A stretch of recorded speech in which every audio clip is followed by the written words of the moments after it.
What did you think was going to happen?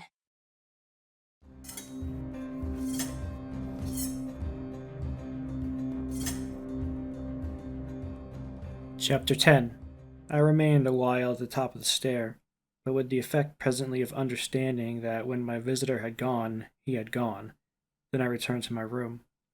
The foremost thing I saw there by light of the candle I had left burning was Flora's little bed was empty, and on this I caught my breath with all the terror that 5 minutes before I had been able to resist. I dashed at the place in which I had left her lying, and over which, for the small silk counterpane and the sheets were disarranged, the white curtains had been deceivingly pulled forward. Then my step, to my unutterable relief, produced an answering sound. I perceived an agitation of the window blind, and the child, ducking down, emerged rosily from the other side of it. She stood there in so much of her candor and so little of her nightgown, with her pink bare feet and the golden glow of her curls. She looked intensely grave, and I had never had such a sense of losing an advantage acquired, the thrill of which had just been too prodigious, as on my consciousness that she addressed me with a reproach.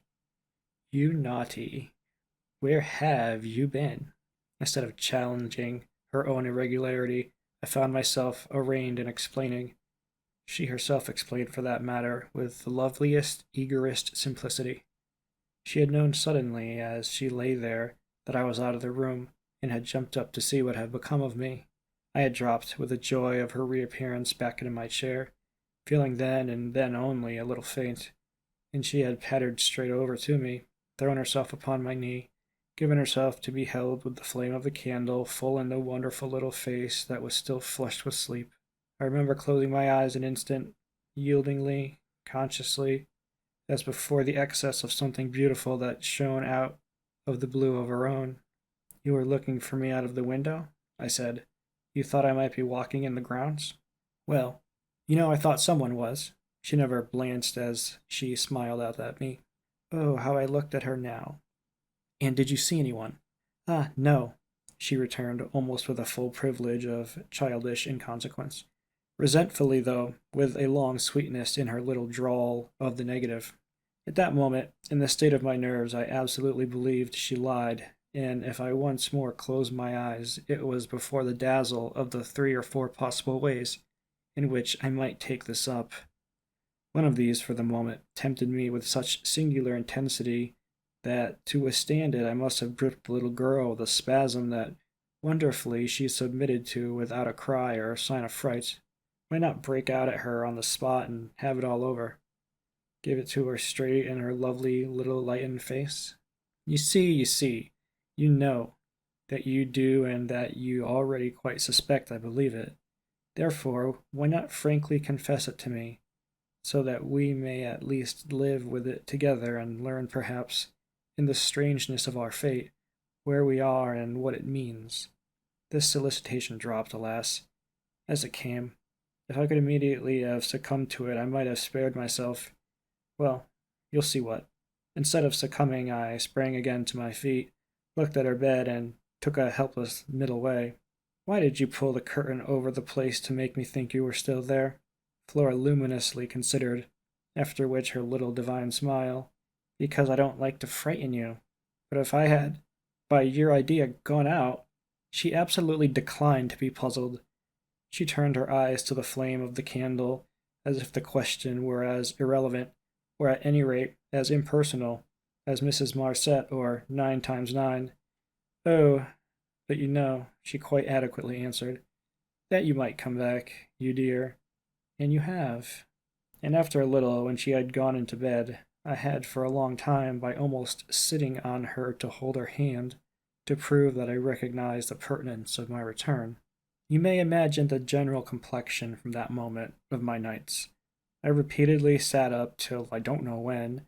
I selected moments when my roommate unmistakably slept, and stealing out, took noiseless turns in the passage, and even pushed as far to where I had last met Quint.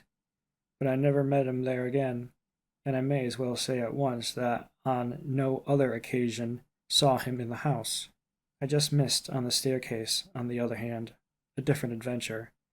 Looking down it from the top, I once recognized the presence of a woman seated on one of the lower steps with her back presented to me, with her body half bowed and her head in an attitude of woe in her hands.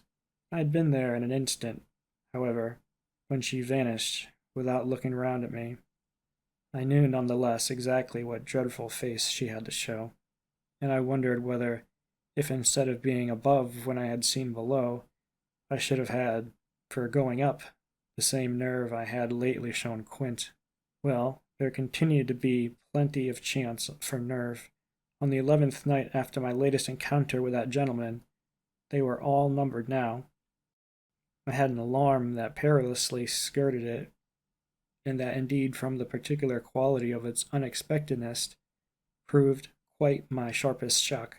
It was precisely the first night during the series that, weary with watching, I had felt that I might again, without laxity, lay myself down at my old hour.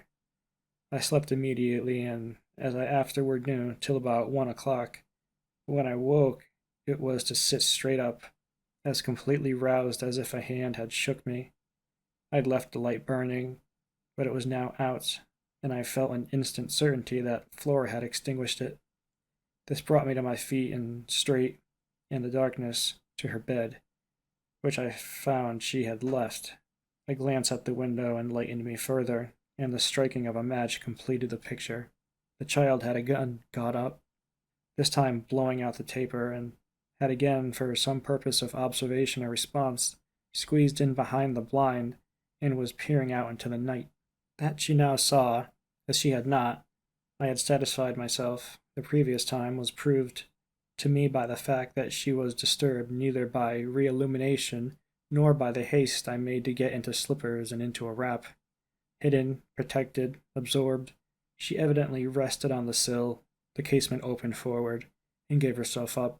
There was a great still moon to help her, and this fact had counted in my quick decision. She was face to face with the apparition we had met at the lake, and could now communicate with it as she had not then been able to do. What I, on my side, had to care for was, without disturbing her, to reach, from the corridor, some other window in the same quarter. I got to the door, without her hearing me. I got out of it, closed and listened from the other side, for some sound from her. While I stood in the passage, I had my eyes on her brother's door, which was but 10 steps off, and which, indescribably, produced me a renewal of the strange impulse that I lately spoke of as my temptation. What if I should go straight in and march to his window? What if, by risking to his boyish bewilderment a revelation of my motive, I should throw across the rest of the mystery the long halter of my boldness? This thought held me sufficiently to make me cross to this threshold and pause again. I preternaturally listened. I figured to myself what might potentially be. I wondered if his bed were also empty and he were too secretly at watch. It was a deep, soundless minute, at the end of which my impulse failed. He was quiet. He might be innocent. The risk was hideous. I turned away. There was a figure in the grounds, a figure prowling for a sight, the visitor with whom Flora was engaged. But it was not the visitor most concerned with my boy. I hesitated afresh, but on other grounds, and only for a few seconds. Then I had made my choice. There were empty rooms at Bly, and it was only a question of choosing the right one. The right one suddenly presented itself to me as the lower one, though high above the gardens, in this solid corner of the house that I have spoken of as the old tower. This was a large, square chamber, arranged with some state as a bedroom, the extravagant size of which made it so inconvenient that it had not for years, though kept by Mrs. Gross in exemplary order, been occupied. I had often admired it, and I knew my way about in it. I had only, after just faltering at the first chill gloom of its disuse, to pass across it and unbolt it as quietly as I could one of the shutters. Achieving this transit, I uncovered the glass without a sound, and, applying my face to the pane, was able, the darkness without being much less than within, to see that I commanded the right position. Then I saw something more. The moon made the night extraordinarily penetrable, and showed me on the lawn a person, diminished by distance, who stood there motionless and as if fascinated, looking up to where I had appeared. Looking, that is, not so much straight at me as at something that was apparently above me. There was clearly another person above me. There was a person on the tower, but the presence on the lawn was not in the least what I had conceived and had confidently hurried to meet. The presence on the lawn, I felt sick as I made it out. It was poor little Miles himself. If you're still here, do me a solid and give this story a chance to grow. Hit subscribe and drop a like. Thank you all.